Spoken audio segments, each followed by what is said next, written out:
In today's video, I am going to teach you how to merge and center text in Excel without merging cells. This is a useful formatting technique when you want text, like a title or heading, to appear centered across several columns, but you still want each cell to remain separate.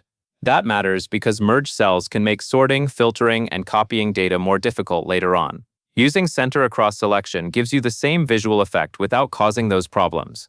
To begin, click and drag your mouse to highlight the range of cells where you want the text to be centered. For example, you might select cells A1 through E1. Make sure you include the full width of the area where you want the text to appear centered. Next, check that your text is placed in the first cell on the far left side of the selected range. That part is important because Excel uses the content in the leftmost cell and then centers it visually across the rest of the selected cells. Once that is confirmed, go to the Home tab in the top menu bar. In the Alignment section of the ribbon, look for the small diagonal arrow in the bottom right corner. Click that arrow to open the Advanced Format Cells window. This is where you will find more precise alignment options than the standard ribbon buttons provide.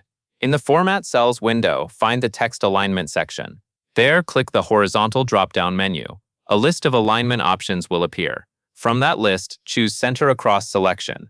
This setting tells Excel to display the text as centered across the highlighted cells without actually combining those cells into one. After selecting that option, click OK at the bottom of the window to apply the change. Now take a moment to verify the result. Your text should appear centered across the selected columns, giving it the same look many people expect from merged cells. However, if you click inside the range, you will notice that each individual cell is still completely independent. That means you can still work with those cells normally, which is one of the biggest advantages of using this method.